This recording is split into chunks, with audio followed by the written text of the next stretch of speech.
Well, ladies and gentlemen, let me begin the proceedings. I'm Alexander Downer. I'm the Chairman of Policy Exchange, and I want to welcome you all here to this wonderful occasion to discuss the relationship, particularly as it's known as the Five Eyes relationship, between Australia, the United States, Canada, New Zealand, and of course the UK. And we have a very distinguished array of speakers. And I'd like now to ask Dean Godson, our Director, to introduce them. Thank you. Thank you.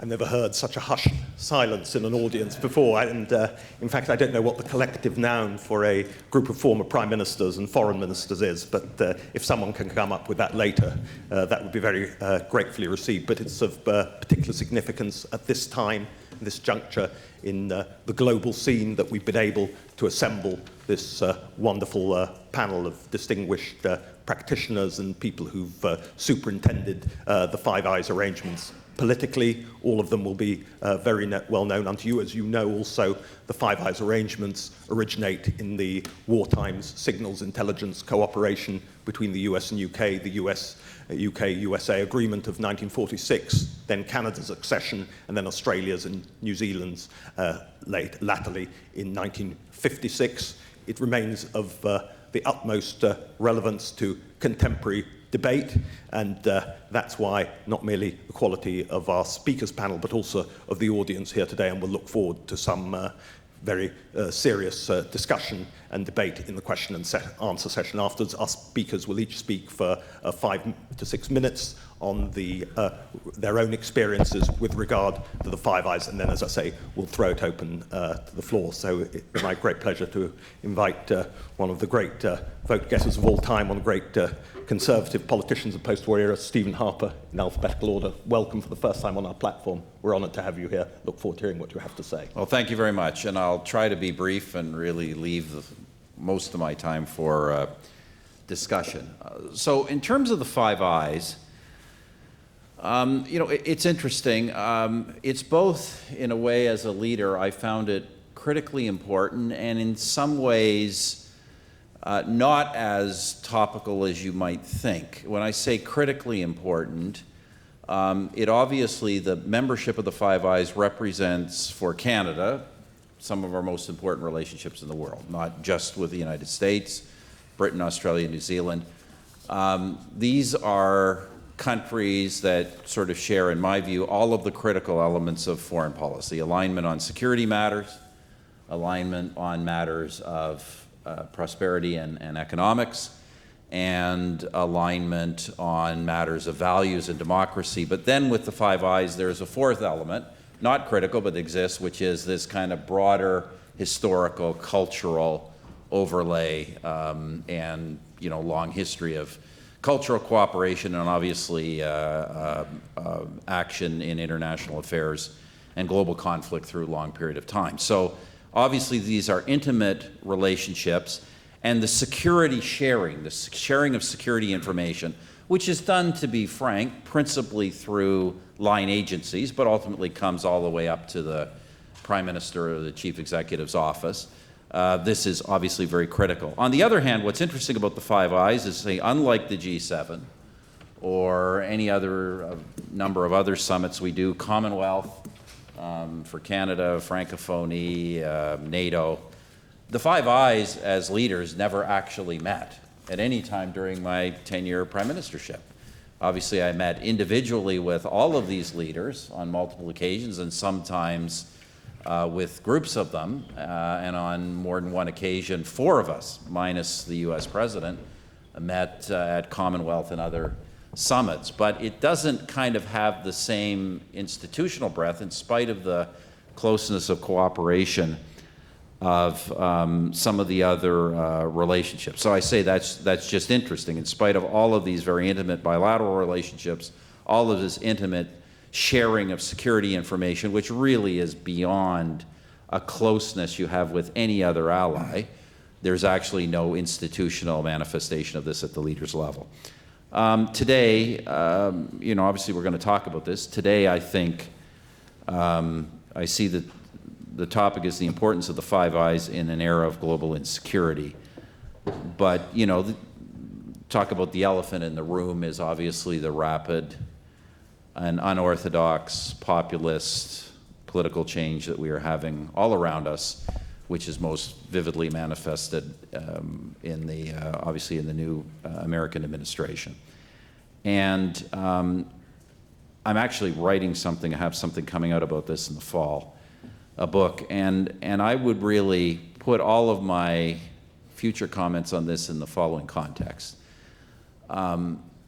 Whether Donald Trump succeeds or not as president, ultimately, I do think that the realignment or the change of approach that he is bringing is to some degree, in my judgment, bound to outlast his presidency. I think that as we've talked about for years, as we are in a more genuinely multipolar world with a less powerful United States, I think the trend towards the United States beginning to act less consciously systemically and more consciously in its own national interest, or for lack of a better term, America first, I think that elements of that are going to outlive the Trump presidency. That's my prediction. And far from other leaders may do it very differently, may do it in ways that are less unorthodox or unpredictable, but in fact are likely to be more systematic and more deliberate in this kind of approach to foreign affairs. My belief, and I know John and others, we feel the same way, my belief is that, well, some of us may find that troubling, and it may not be ideal from our point of view. That certainly my judgment is from the perspective of Canada, that the retention of that relationship with the United States, and then by implication with the other Five Eyes nations, that is really of paramount importance.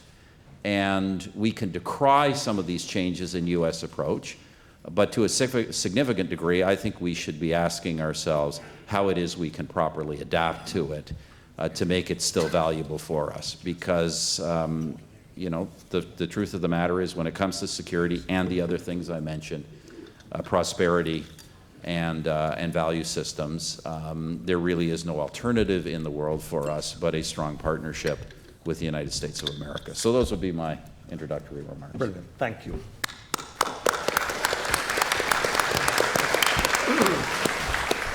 John Howard. Well, thank you very much, Dean. A wise person, I don't know whether it was a man or a woman, once said context is everything. And it's certainly the case with politics. And put my situation into context, I became Prime Minister of Australia in March of 1996, and I was voted out of office in November of 2007. And the gentleman who introduced us right at the beginning, Alexander Downer, was the Foreign Minister in my government through the whole of that period.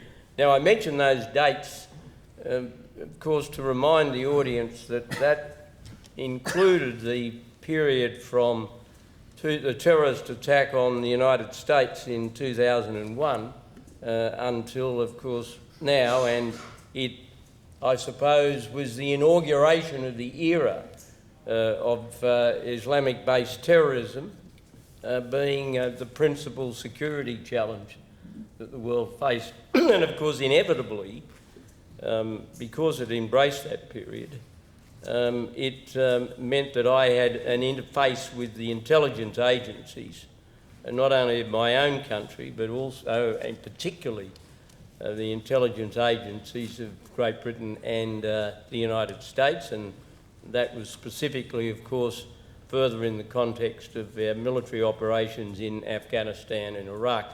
Now, I mention that because it had a big influence on my interaction with the agencies. I totally endorse what Stephen has said about the closeness of the relationship.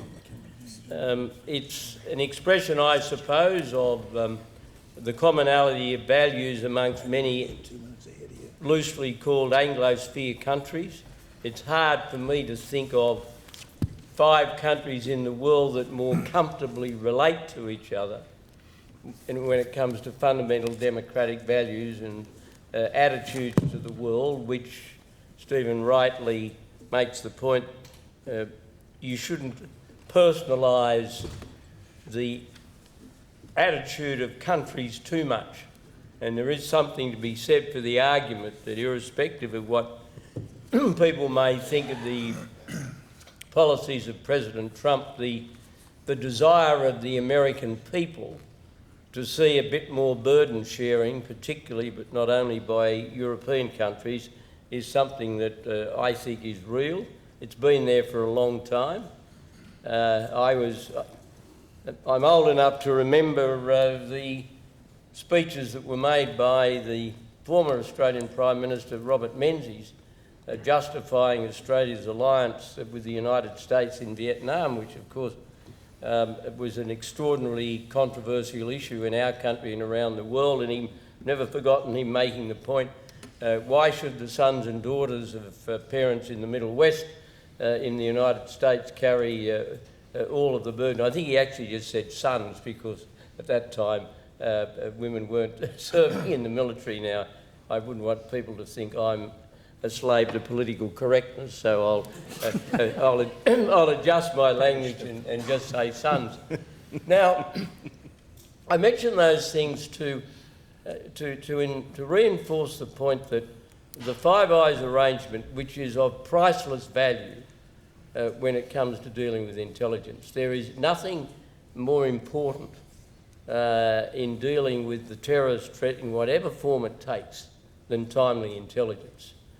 And having lauded the Five Eyes arrangement, I don't want to play down the significance of other intelligence arrangements between the one of which I'm most familiar, my own country, but also the other countries that are part of Five Eyes. I mean, I certainly remember how valuable, and Alexander will too, how valuable was the cooperation intelligence-wise with the Indonesian police and the Indonesian intelligence authorities following the attack in Bali in October of 2002, which claimed the lives of 88 Australians, 34 British and citizens of other countries as well. It was extremely valuable, and their intelligence service and their police impressed me with the level of professionalism. But there is something about the intimacy of the relationship, and it rests on the fact that when the chips are down, the five participants trust each other at a political and cultural level, beyond the level of trust that is found in relationships between other countries. Now, it's not possible, even in a gathering as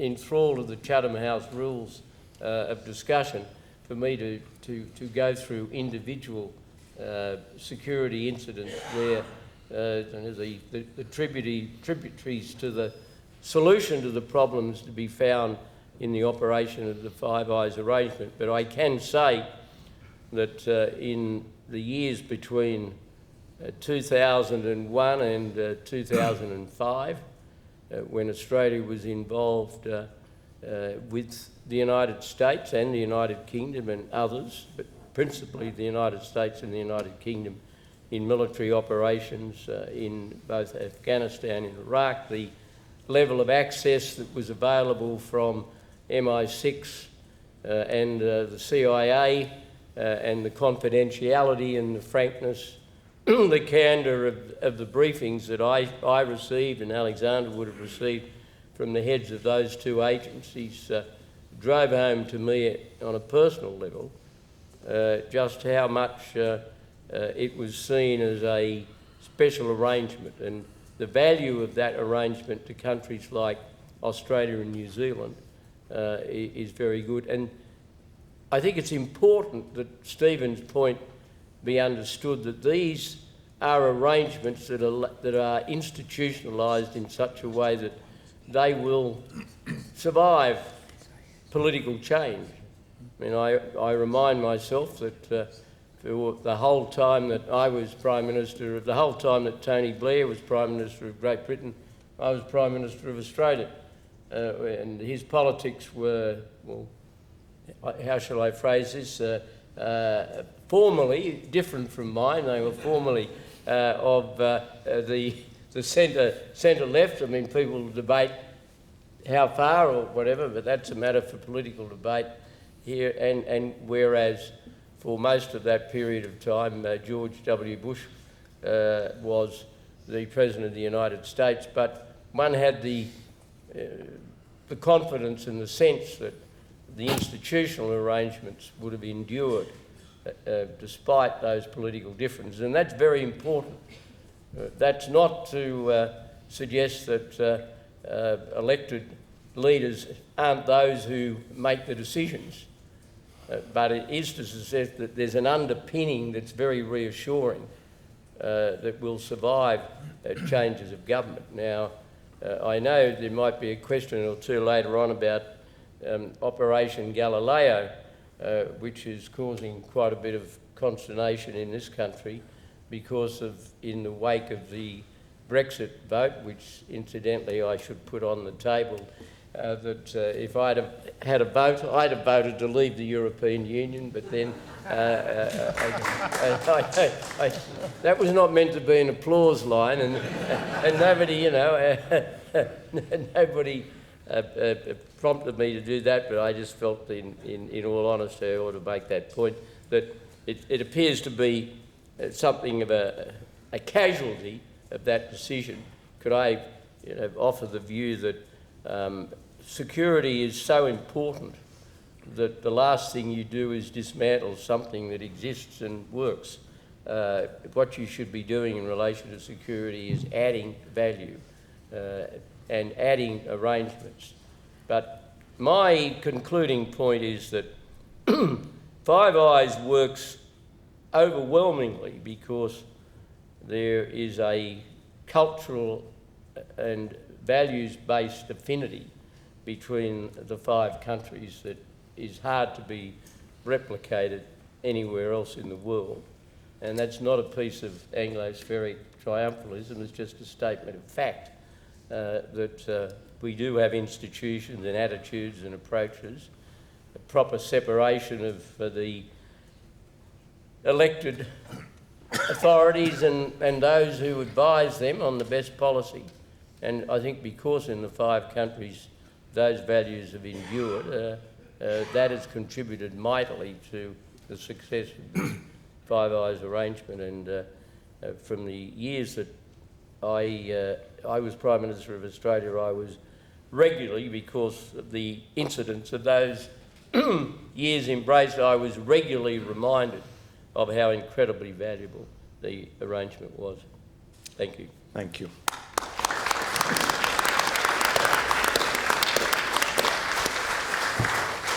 And thank you, John, for your friendship to us through the years, support for Policy Exchange. Now, great pleasure to call upon Ambassador Doug Lute, who wins the prize for coming at under 24 hours' notice to us from Washington, D.C. The only change on our schedule is Admiral Dennis Blair, former Director of National Intelligence and Commander-in-Chief Pacific, couldn't make it, but Ambassador Lute, with distinguished military service, former Deputy National Security Advisor and Ambassador to NATO, welcome for the first time to our platform. Well, thanks, Dean, and to you and to Alexander. He moved.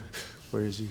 Oh, sorry. Thanks very much for the invitation. You know, these days, if you get an invitation to visit the UK as an American, you take the invitation. So it doesn't matter that it was rather over the last 24 hours. I'm very happy to be back here in the UK. It's also very nice to be on this panel because most panels I'm on, I'm one of the more senior people. This panel, I'm very much the junior member of this panel with former Prime Ministers, Secretaries General, and so forth.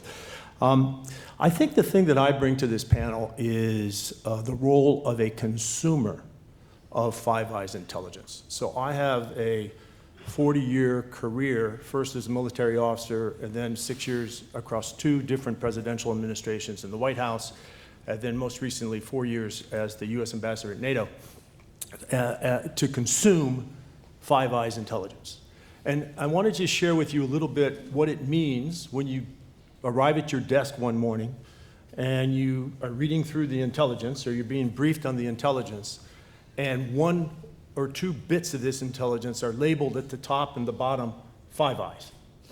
What that means is you stop whatever you're doing, you pause, you pay particular attention, and you read this very carefully, or you listen very carefully. That's because Five Eyes is the gold standard in intelligence. Now, why is it that. It's because it doesn't come from a single national institutional source. It comes from 5. And that intelligence collaboration across these 5 democracies supercharges that intelligence because it's checked, it's double-checked, and so forth. So Five Eyes is the gold standard. Whether you're in the field as a serving United States military officer, whether you're at the Pentagon and the senior staff level, whether you're in the White House Situation Room, or whether you're at NATO headquarters, when you see Five Eyes, you pay attention. So it's a real pleasure to be up here and contribute in some small part, I think, to this morning's conversation about Five Eyes. I think it's important to rewind the tape. I know, we don't even have tapes.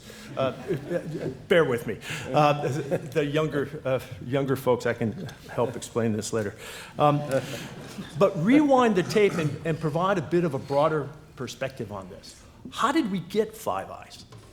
Well, of course, it's one of the products, as was introduced, of the immediate post-Cold War or post-World War II period, right?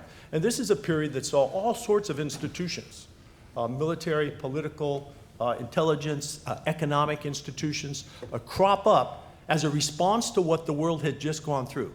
2 world wars in a generation, right? And of course, the great international organizations of today, the United Nations, NATO, the IMF, the World Bank, all of these cropped up in that very rich period of history between sort of 1945 and 1950, right in there. And Five Eyes was born about that same time. So we should think of Five Eyes, I think, as part of this fabric of international organizations that responded to a very real need now almost 70 years ago. The second observation on Five Eyes is that it is a weight-bearing institution. What do I mean by that?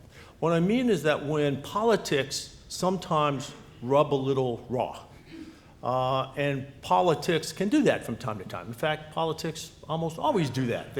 Politics is the business of compromise and finding solutions. So this is natural for politics. But when that happens on the political front, the military-to-military contacts and the intel-to-intel contacts, like Five Eyes, pick up some of the weight. They bear the weight until the politics again find compromise and a balance point and then move forward. So every day, our Five Eyes intelligence sharing is part of that weight-bearing that is so critical to keeping us glued together and operating together. What are some of the challenges I think that the intelligence communities across the Five Eyes nations are going to face? And I'll just plant these ideas, and maybe you want to pick them up on the question and answer. First of all, I think there's a challenge adapting to what NATO, anyway, calls hybrid warfare. So these are the emerging challenges that are not overt, direct armed conflict, tanks, ships, planes moving around the globe. But these are things below that level, more ambiguous, more covert, like misinformation campaigns, like malign attempts to influence our electoral processes in our 5 democracies, like energy intimidation, like cyber attacks. So these are all new challenges that we see playing out across the Five Eyes communities that the intelligence experts that make up that community have to adapt to. That's countering hybrid warfare. Another is emerging artificial intelligence. And how is it that we use artificial intelligence to fuel 21st century intelligence? That's a big adaptation. And the third, I think, is the power of what's called open source intelligence. So open source intelligence is essentially things you can read on the internet. So newspapers, journals, and so forth. An increasing amount of relevant intelligence today, thanks to the wide open communications and social media and so forth, comes from things that aren't actually classified. But how does the intelligence community that's accustomed to working in a closed room classified setting adapt, consume, assess, analyze open source intelligence? I think this is a big challenge. And I'll just leave you with one point, which is both of the previous speakers have already made. What is it that makes Five Eyes so durable? I mean, if this all started 70 years ago, why are we still talking about it in 2018? And it's fundamentally because the bedrock of Five Eyes are the common democratic values that are held by all 5 democracies that make up the group. So we shouldn't lose sight of where this started 70 years ago, and we shouldn't lose sight of what keeps us moving together in the same direction, values. Thanks. Thank you.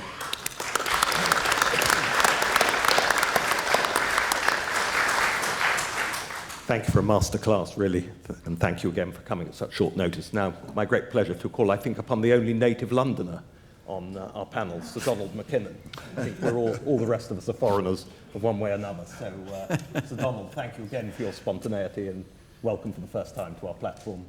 Well, thank you very much. And I must say this took me a little bit by surprise, principally to talk about the subject, because when I was first introduced to Five Eyes, probably about 30 years ago, you were sworn to this cone of silence. You couldn't even tell your wife that you had heard of this thing called Five Eyes. And when you went off to meet someone who came to your office and pulled down all the shades to have a chat with you, you began to realize, somehow you were getting information that other people weren't. But it does have a fascinating history. And, given the time it's been around and the fact that everyone knows about it now, which they didn't really know about. The word Five Eyes, I don't think, was even in the press probably until the late 1990s. But nevertheless, it's out there now. And of course, for those of us who were involved, it was always part of the furniture, but it was a piece of furniture you hid in the back room. And you were the only one that can go and sit on that piece of furniture. And then you would go out again, but everyone else wanted to know what was actually in that room. And yes, you did have a tremendous advantage, and we in New Zealand had a tremendous advantage, knowing that we were getting information from really around the world. And I say that around the world in a broad way because all of your other Four Eyes colleagues were collecting intelligence from well beyond their own boundaries. So the importance of it to a small country like New Zealand was absolutely invaluable.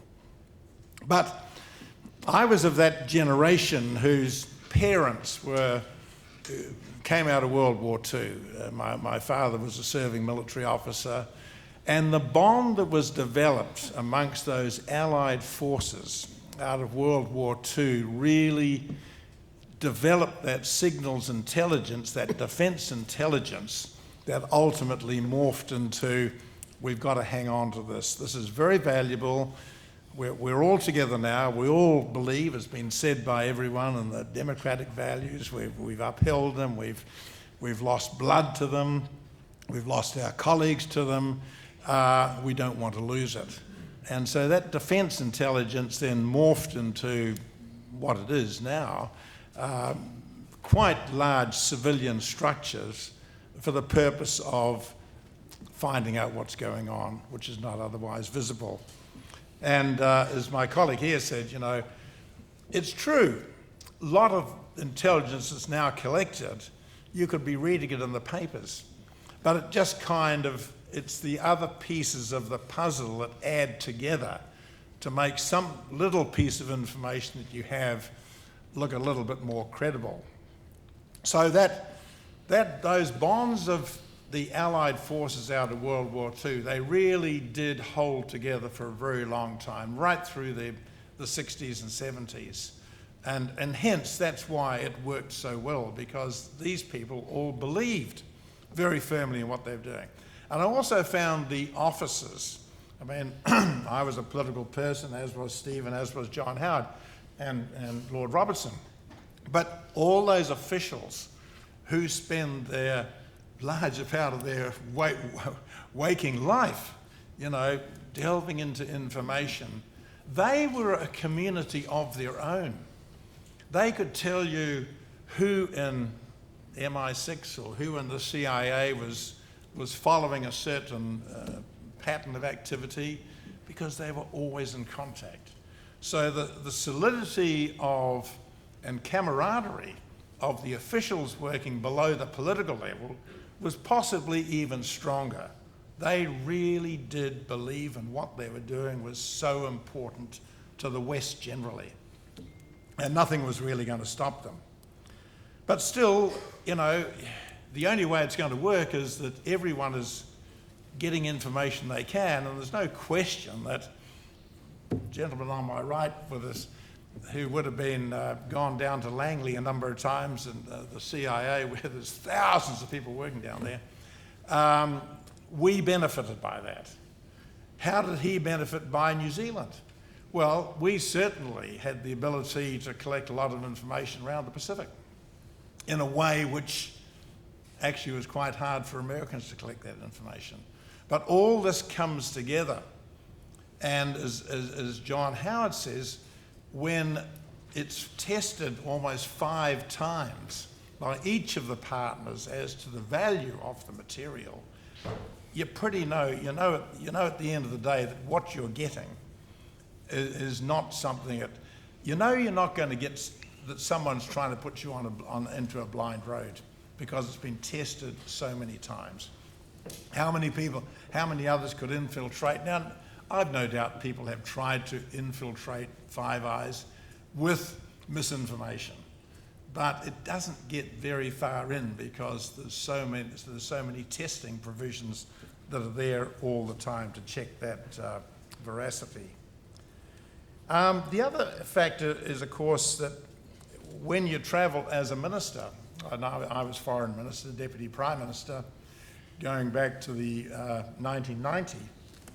But when you'd come to London, you go to Washington, Canberra, Ottawa, you would have your official visits to ministers, etc., but there was always an hour kept aside, which wasn't in your diary. There was nothing in your diary for that 1 hour. It might be saying playing tennis, but that's when you would go to the CIA, go to MI6, go to the others, and have these little chats.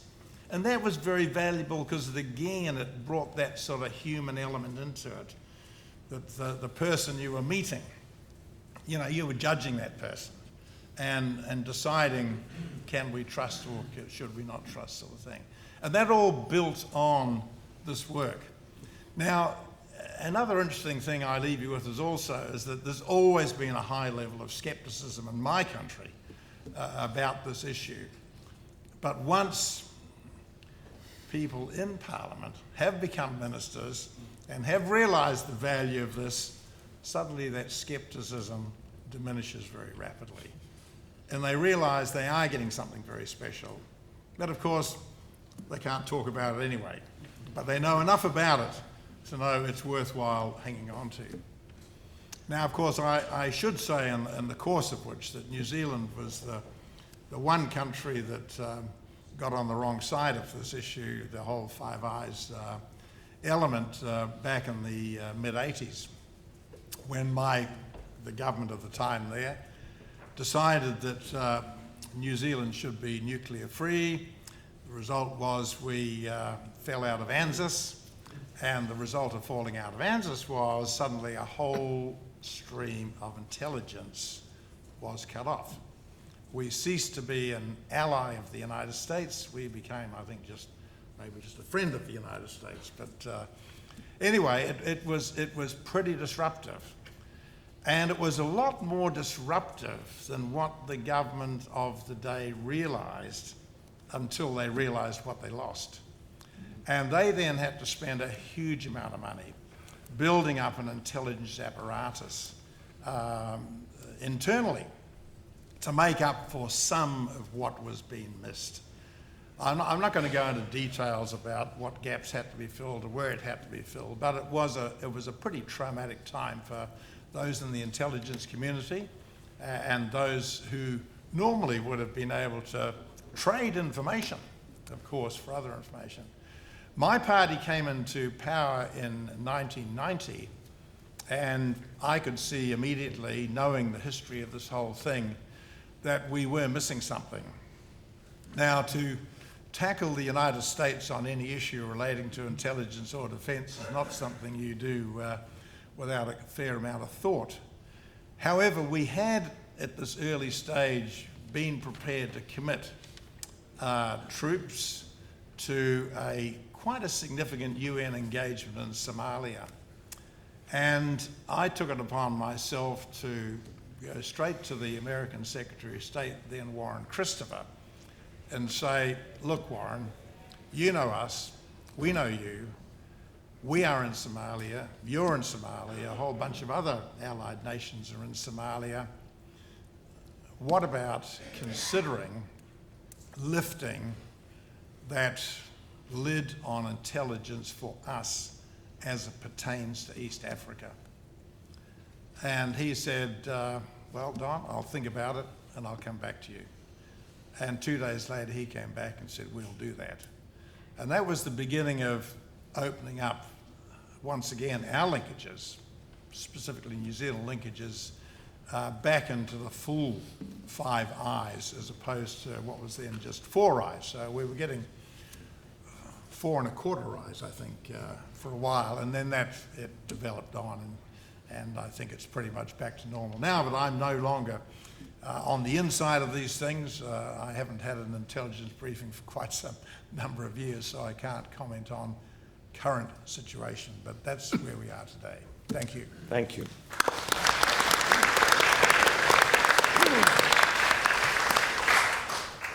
On alphabetical and other grounds, perhaps fitting that the home team should have the last word, and since I've known you longer than anyone else on the platform, George. Thank you very much, Stephen, and I apologise for being late. It reminded me about going to a defence ministers' meeting and meeting the German defence minister at the door, and I said, how's it going? He said, well, everything has been said, but alas, not by everyone. The House of Lords variation on that is everything has been said, but not yet by me. But like Doug Lute, I consider myself to have been a customer of intelligence. And David Omand, our former intelligence coordinator in the front and head of GCHQ and the rest of it, wrote a book recently called Securing the State, and I used this quote, which he says, if all knowledge is power, secret intelligence is turbocharged power. And actually, what's more turbocharged is the 5 eyes. So I went from 18 years in opposition to being the Defence Secretary of this country, from having a staff on the Friday of 3.5 people as the Shadow Secretary of State for Scotland, to being Her Majesty's Secretary of State for Defence with 383,000 people and pieces of paper put in front of me saying 5 eyes only. And genuinely, I had to ask the question, what is this? Because it is so rarefied and so protected that you come to it afresh and anew, but you do so with enormous attention and vigilance as well. The President of the United States is going to come to the NATO Summit in a couple of weeks' time, and he's going to make a lot of noise about burden sharing and defence expenditure. He won't be the first president to do that. It's a regular theme and well worth making. But I think he's slightly obsessed by the 2% target that was adopted, has been adopted for some time, but was reinforced at the Wales Summit of NATO. I think that's the wrong thing for him to be focusing on, because as a businessman, he should know that's an input, not an output. And he needs to focus on outputs. And he would be better briefed to ask the question, how much are the Allies spending on cyber? How much are they spending on intelligence? How much are they spending on equipment, rather than on the gross amount of money? Some countries spend a lot, but spend it on very little. 30% of the Belgian defence budget is spent on pensions, which is not going to produce an output. So turbocharged intelligence is vital and important, and increasingly so. A couple of weeks ago, I was at a conference on cybersecurity. Some very learned people around the table, a lot of insider people discussing what we do about cyber warfare. And the chairwoman at the beginning started off by saying, this discussion over our 2 days is on Chatham House terms, which I remind you, she said, is that you can relay the information you gain, but you can't attribute it to any individual. So I pointed out that every single person around the table had a mobile phone on the table with them. And somebody in a warehouse near Beijing is quite able to attribute everything that we say around the table. The assumption now that any discussions that take place in rooms that have mobile phones might as well put it on the record. That's the reality we live in, and that has changed the world of intelligence. And it's been said, open source material is as valuable now sometimes as the old encrypted messages and human intelligence that was there before, because the analysis of the subject is what matters, not necessarily the product itself. And that is what probably saves us from the guys in the warehouse near Beijing and the volume of material they have to deal with.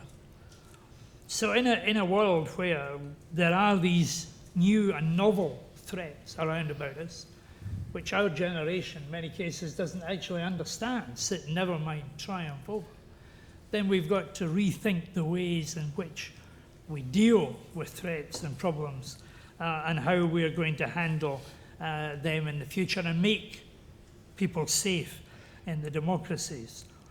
So the Five Eyes, in my view, is still relevant. All of us here are away from that world now. We don't see it. We're not likely to see it because we're not in that privileged circle, which I think sometimes is a bit too narrow, frankly, as well.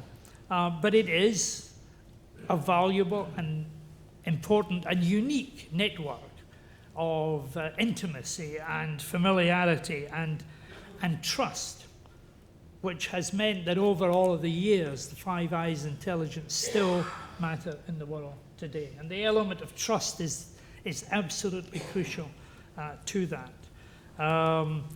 It's also based on an integrity, both of operations in how the intelligence is gained, but also an integrity of purpose as well. We live in democratic, open societies where our intelligence communities are, and always have been, accountable to elected representatives. And that, in a way, distinguishes us from intelligence services in other countries. And it's not easy, and it wouldn't be right, to categorize intelligence services as a whole, because they can be very, very different indeed. Some of them are instruments of the state for internal repression and often for external intimidation. But our Five Eyes community is built on a basis of integrity and trust as well. So should more people be added to it? What about other close allies who maybe share these characteristics? Well, maybe over the years people have considered it, but have at the same time felt that it had an integrity of its own, that it should be protected. But what I think is important is that we create other networks, so that there is a network of networks of intelligence, so that we are, as I said, overlapping intelligence as well. And when I was in NATO, as Doug Lute was, having gone from Five Eyes intelligence to being the Secretary General of NATO and not in the Five Eyes community again, which was a remarkable diminution in the amount of information I had, I saw that other countries wanted to replicate it. So is it elitist, is a question that is asked. It's a post-war legacy. Is it the old world? And somehow are we not dealing with that as well? When I went to NATO, we had, the NATO had the Quad. The Secretary General was above it and in many ways beyond it, but the four key allies were there. After some differences of opinion in the lead up to the Iraq War. France jumped out of the Quad and the Quad collapsed.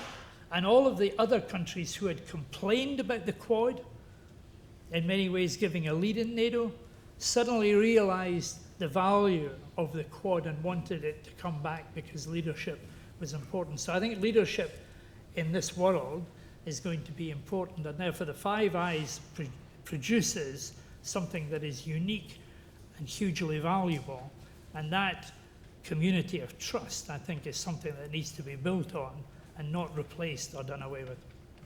Thank you.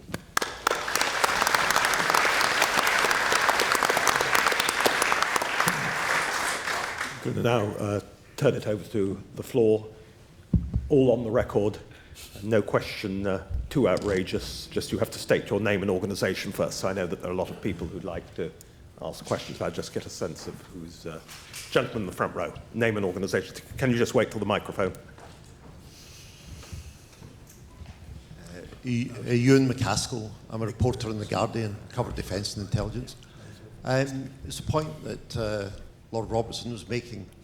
Is there any serious possibility of Donald Trump turning up at the NATO summit and walking away and taking America with him?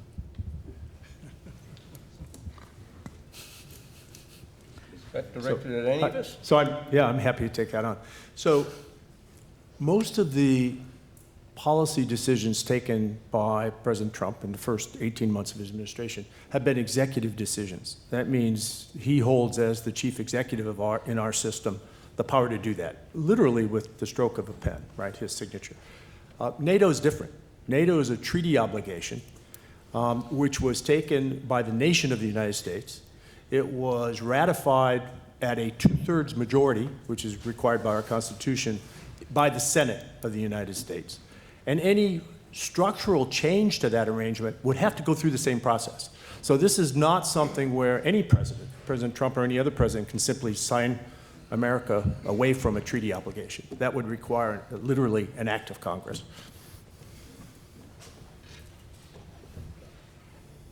Just trying to see so many.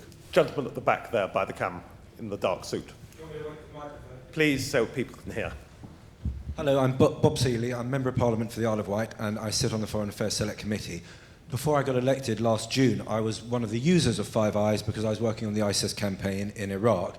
So I've read quite a lot of Five Eyes material, and it's come across my desk in various forms, so I'm very well aware of it. However, you do get the sense that the United States dominates, Britain becomes a respectable second, and then Canada, Australia, and New Zealand contribute less.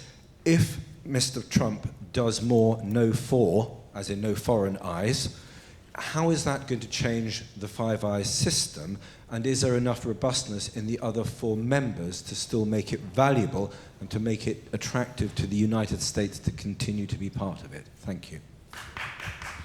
John. Yep, well, I'll have a go. Look, there's nothing abnormal about the preponderance of influence, given the size of the countries, the relative defence and foreign policy burdens that are borne by them. I mean, I would be astonished in the arrangement if the United States did not have a stronger position, in a sense, but it's a question of how that position is used. And I can only say myself that it was not a preponderance that the United States abused, to my understanding in my time, nor indeed, it was quite the reverse, particularly in relation to Afghanistan and Iraq. Both the CIA and the MI6 were extremely forthcoming and positive and helpful. And so I don't, look, I mean, everybody can sort of try and anticipate what President Trump is going to do. I don't think he's going to walk away from NATO. I think that's a ludicrous proposition. I think, in fact, if you analyse many of the foreign policy decisions that he's taken, I come down in favour of the view that a lot of them have followed a more conventional Republican approach than he's been given credit for. Now, obviously, there are some that don't fit that bill. He certainly behaved very differently than anybody before him, Democrat or Republican, in relation to North Korea, and we'll wait and see the working out of that. But it doesn't surprise me or bother me, given the relative sizes, that you should have the influence that the relative influences that you mentioned. I think that's entirely to be expected. Stephen Harper. Yeah, I'd say some of the same things. First of all, I agree with your observation. There is absolutely no doubt that in terms of the information sharing, the relative size of that contribution reflects the relative size of our nations in kind of global geostrategic affairs. No doubt about it, which is why, as I say, for the rest of us, other than the United States, we should never diminish the importance of that relationship to us. I do think there's a corollary to that, though, which is, and I've speculated about the fact that in a more multipolar world, the United States may start to think less systemically. But at the same time, I think it would be a mistake for the United States to believe that it does not need partners around the world. That would also be a big error. There are things we can and do contribute. Don mentioned, for instance, same would be true in Australia, the window that they have on the Asian, particularly the Pacific area, where the United States just is not as present. In the case of Canada, our degree of kind of cultural penetration into the Francophone world in a way that the United States cannot do. So, as I say, as we've got to recognize, as we may be frustrated with elements of the Trump administration policy, but we should not think for a second that there is not a disproportionate benefit to us. Absolutely true. But I think we do have to remind, those who are embracing a new approach that in this more multipolar world, the idea that you are just going to pursue your best interest by simply acting unilaterally or without regard even to your closest allies, that would be, I think, a very big mistake over a long period of time. Yeah, so you might ask, if the U.S. provides a predominance of Five Eyes intelligence, then what's in it for the U.S.? And the short answer is geography still counts. I mean, we don't live in South Asia, East Asia, Southeast Asia. We don't live all the way up north where Canada has its presence. So geography leads to culture, leads to trade, leads to a deeper, more richly textured understanding of what's going on in that part of the world. We can't do that by ourselves. So we get this increased texture by way of the Five Eyes arrangement. Can I just say that each administration, American administration that comes to power, goes through a learning curve. Some of them are shallow, some of them are kind of steep. But I remember only too well trying to persuade the Clinton administration about the San Malo Declaration and the more muscular view of European defense. Then had to deal with Donald Trump and the neocons who came in the Bush administration, trying to persuade them about the relevance of NATO and about the European role of NATO, until people recognized, as each administration recognizes, the value of having allies. You can have plenty of ad hoc coalitions of the willing, but nothing beats the permanent coalition that happens to be the NATO alliance. And as the only person who's actually invoked Article 5 of the North Atlantic Treaty, I think it became vividly obvious, not just to the administration in America, but to the American people, that having allies at a time of trouble is something that you really and truly value. Can I just ask all our panelists just one question, just looking forward next 5-10 years, a summation of what you see as the challenges for the Five Eyes from three categories. 1, authoritarian states; 2, non-state actors, terrorists and organized crime; and 3rd, cyber. Just like some reflections. Maybe Stephen Harper you want to give. Boy, that's a lot in there. Authoritarian states. I think there are, we think when we say that phrase, there are 2 that come to mind. And I actually put them in very different categories, Russia and China. I see Russia as a problematic bad actor, a hacker, a mercenary, a meddler, a destabilizer, but not as a serious long-term challenge. Russia under Vladimir Putin You know, John McCain had the undiplomatic phrase, a gas station run by the mafia. This is in many ways, in spite of how Putin has played his hand, it is a declining power with immense demographic and economic problems. He is building no institutions. He is building no broad economic base for his country. As I say, I think it's a problem. It's a particular problem in Eastern Europe where they're on the front line, but I don't think we could survive the Soviet Union in that era, in the Cold War. We're going to survive kind of a pygmy version of that under Vladimir Putin. China is a much more difficult problem. And, because China really is building an alternative model, one that to date is having some success and that obviously has appeal. Both it has appeal in terms of the economic results it seems to be producing, and also appeal, obviously, to political leaders in terms of the kind of authoritarian model it gives the governing class. So I think that's a more serious challenge, and it kind of jumps to the third issue you raised. I'll just skip over the second one quickly, but it jumps to the third issue, which really is cyber. And to me, this is the biggest challenge for the Five Eyes if we're just looking at it in that narrow context going forward. Yes, we continue to have all kinds of human and signals intelligence cooperation between our 5 countries. But the fact of the matter is some of the biggest security threats going forward are of a cyber nature. And we have far less cooperation than we really need to on that level, at least that we did when I was in government up to 3 years ago. And there are several reasons for that. The first is that all of our governments, just given the nature of how we allocate resources in democratic societies, are behind in the whole area of technology and cyber intelligence. We're just behind. But secondly, we have very different procurement processes and very different security safeguards. And the truth of the matter is, and I will not name names, but different countries have permitted the penetration of Chinese and other hardware in particular, in some cases software, into our systems in a way that causes some of the rest of us to be reluctant to engage in cyber cooperation. So, at least when I was there, we were all building our own cyber defense capabilities. We were not actually relying on each other at all in that area.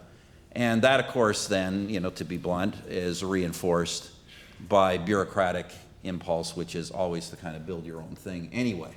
So I think that's a real serious operational thing for the Five Eyes going forward. On terrorism, I'd say the same thing about terrorism I said about Putin, even more so. Terrorism is a terribly ugly thing that does threaten us every day. But the reality is that jihadi terrorism at its worst is not going to bring our societies down. It just isn't. It's going to continue to be a threat of periodic incident.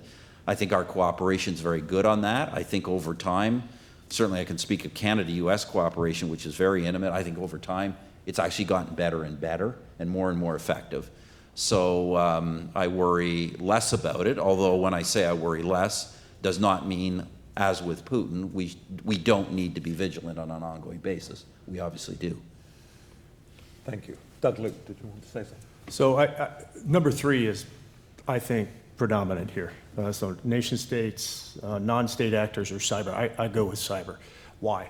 Because the scale and the scope of the problem, the interconnectedness among not only the Five Eyes nations, but many others, is so great today. It has actually outstripped, that connectiveness has outstripped our ability to protect the connections. And just think of what we rely on for cyber. I mean, finances, trade, health, communications, energy, all those things that we just depend on. We just expect these things to work, are today all vulnerable. It is all vulnerable to cyber attack.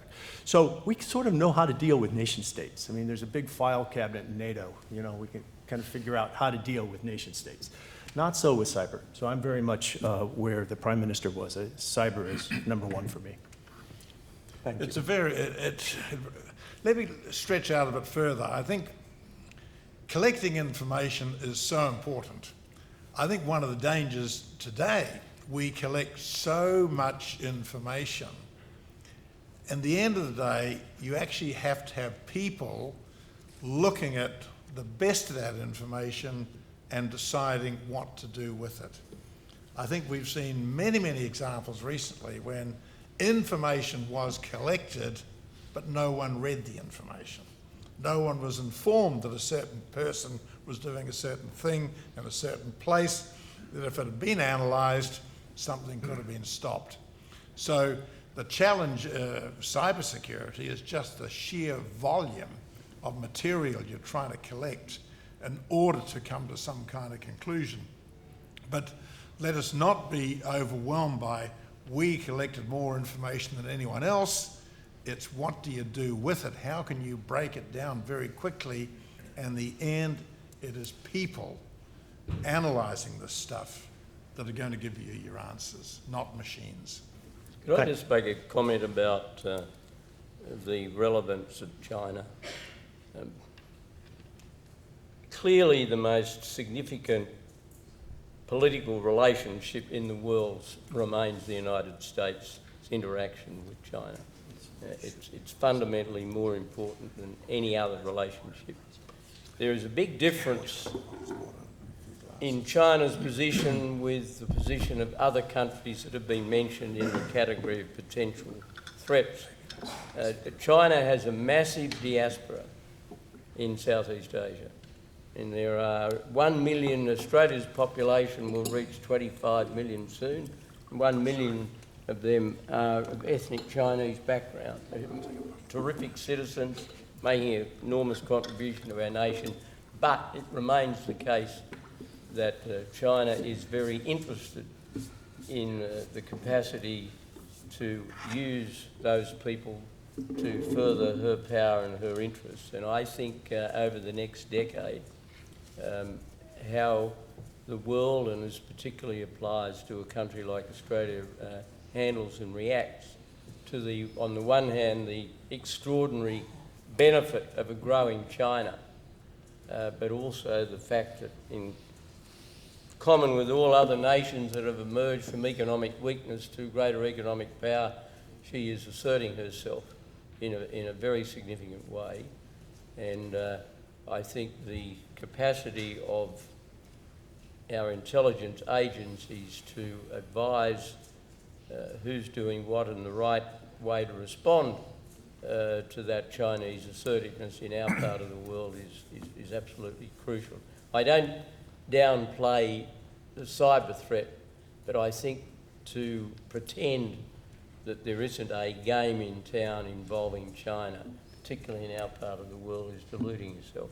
Can I act as a disruptor for 1 second? Of course, there was that recent Canadian CSIS report on alleged Chinese infiltration in New Zealand, and there were one or two questions about whether New Zealand could remain a Five Eyes country. And I just wonder whether Sir Donald just wanted to reflect on that. And oh, well, I did see the report. I did candidly believe it was very, very inflated. One rather enthusiastic academic, I believe. But look, we accept the fact China is just growing hugely, and its impact on the whole world is going to grow and be more immense. China's growth, economic growth just last year was an extra $1 trillion. That's the equivalent. It's bigger than 150 countries around the world. That was just their growth in 1 year. So the impact of this is enormous. Yes, we're all watching China. China's trying to watch everyone at the same time. This is what we always do. It's part of the whole intelligence community's exercise. You always are collecting information from wherever you can. Time's getting very short. I'm just going to ask 2 more questions as a brace of questions. There was a lady in the middle who was keen to get my attention. Lady there in the middle, lady on the left side. Could we pass the microphone over, please?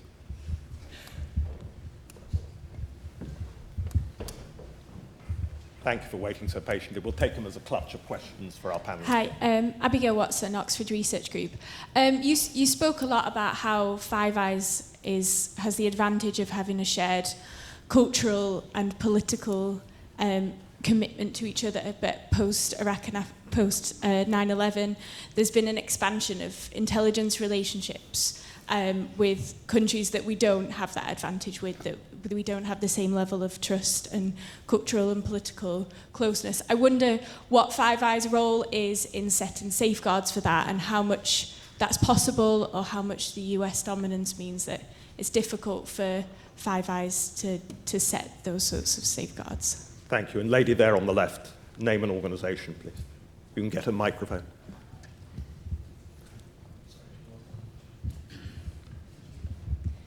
Thank you. Carol Walker. I'm now an independent political analyst. I think this is the first of these type of events that I've been to in the last 2 years where no one's mentioned Brexit yet, but I'm just about to spoil that. I just wondered whether the panel are concerned about the effect that Brexit could have on the value and the level of intelligence which the UK brings to the table, given particularly the threat from Barnier and others that the UK cannot expect to have the same access to EU intelligence data sharing. Lord Robertson, you've got views on Brexit. Well, the fact is that all of the threats we talked about, terrorism, hybrid challenges, non-state actors, authoritarian regimes, I would add proliferation and organised crime as well. They don't have geographic limits. And the cooperation to keep our people safe will go on, whether we're in or outside of the European Union. The problem has been that we have grown institutions, in addition to the Five Eyes, that have given us both an insight into what is happening in our own geography, that will be under stress and strain when we're not in it. Partly that's because we, as the UK, when we were in the European Union, tried our damnedest to keep people who were not members of the European out of some of these clubs. And now it's being turned against us. And we see that with Galileo, we see it with the European arrest warrant. People are saying, hang on, you're out of the club, you're therefore not going to share in that. So there is going to be a reduction in the effectiveness of the intelligence gathering that is being done at a European Union level, and some of the institutions like the European arrest warrant that have proved for this country to be hugely valuable. So, I don't disguise what my views are about the debate on Brexit, but these are the realities that the chickens that are coming home to roost now in the debate, and we are going to find ourselves in a disadvantageous position. I've just been completing a report co-chaired with the former Prime Minister of France, which will come out in a few weeks' time, looking at defence and security, British-French defence and security cooperation post-Brexit, and it's not necessarily a pretty picture for us, nor is it for some of our European allies, because the institutions that we help to create and we help to protect, in some ways we're not going to be part of, and that will be disadvantageous to our country. So on the first of the two questions having to do with risks and safeguards for sharing Five Eyes-based intelligence beyond Five Eyes, there's essentially a firewall.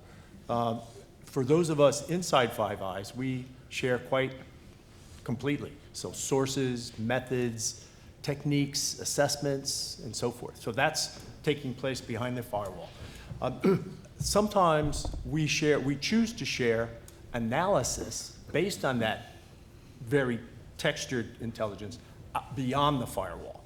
But when you're outside the firewall, you don't get sources, you don't get methods, you don't get the full breadth and depth of the analysis. You just get a analyst's forecast assessment. So that's essentially how we protect. Any other panelists want to come in for final word? Just one very quick comment in relation to the lady's last question. This debate about Galileo and so forth is interesting, but it all underlines again the remarkable capacity of Five Eyes because of its very geographic spread, and the difficulties that that Britain may be having with the nations of the EU in negotiating a post-Brexit arrangement just underscores again how fortunate it is to have an arrangement that's not a supranational, a national organisation, but it is an association of 5 independent but very intimately related countries, that European nation, Britain, 2 North American nations, and 2 Asian Pacific nations. When you think of the challenges that the world is going to face, that's a remarkably fortuitous linkage. And although there is obviously a dominance in who brings what to the table because of relative size, don't underestimate the value and understanding of our part of the world that countries such as New Zealand and Australia bring. They were very lucky to have such a geographic spread.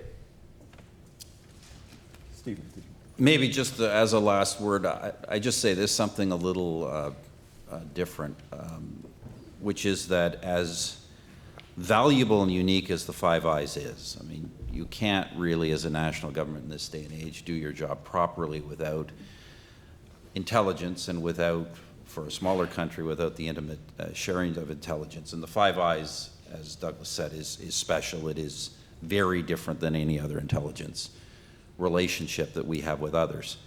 We need to never forget that for all of that, it is called the Five Eyes and not the 10 Eyes. We are all one-eyed kings, ultimately.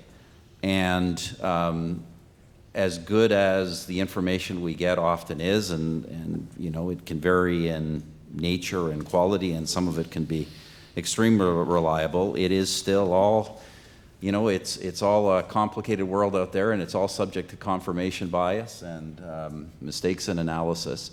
And so I would just sort of caution that as important as all of this is, it can never really become the sole basis on which we undertake our actions. It can only assist us in them. Thank you. Before winding up proceedings, this event has come together at fantastically short notice. Thanks to all of you for coming at short notice, but much hard work has gone into it by our wonderful events team, Amy Brecken-Simons, Ralph Buckle, and our Managing Director, Julia Mizzen. Please join me in expressing appreciation to them.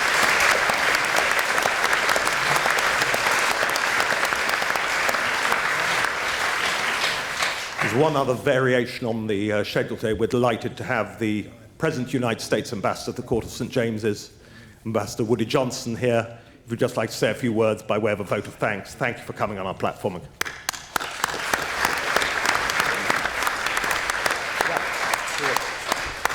right, well, there's not really much to add to this, except we live in a dangerous world, as we all know. And in a dangerous world, it's nice to have friends. And while we have disagreements on intensity and this and that, and maybe leaderships of interpretations, all that, we do have our friends. And what this panel has taught me, and just reemphasize what I've learned as an ambassador, because I've been to the intelligence meetings, I've looked at cyber, I know I know what's going on to the extent you can know, and grasp this very complicated environment that we live in. But a lot of what was said today is about the value, the priceless value of this relationship, of this partnership. You know, it's described as the gold standard. Five Eyes went to Four Eyes, and then it went back to Five Eyes. So we have partners that have left and then realized that leaving was not a good concept, so they came back, which shows the value of it. It's really, really something. That it's a value-added proposition. It's big and small, and the smalls add just as much as the bigs in many respects, because your ears on the ground, you see stuff that we can't see, and you interpret it in ways that is very, very critical and valuable, and we can't do that without you. And then I think most importantly, from my perspective and looking at this, you guys looked at it for a while, I'm looking at it kind of in a new way, and it's based on trust. It's 70 years. I understand what 70 years means. 70 years is a long time. And while things happen and that trust is tested over time, it comes back. And this may not be the only organization in the world, but it's maybe one of the most important because you have your friends. So when something really bad happens or something looks like it may happen, you look to these people and they will be in your camp. They're partners, and in good times and in bad, particularly when stuff gets going in the wrong direction. You have to rely on these guys. And just another thing that I come away with is the amazing quality of people that were here today demonstrates to me the importance of this, because you're not going to get these guys, former prime ministers and all the people that we have representing these 5 countries, to show up if this was not important. This is very important. So I thank you, the panel, you, and everybody for doing this. This has to be emphasized and reinforced. Thank you. Thank you.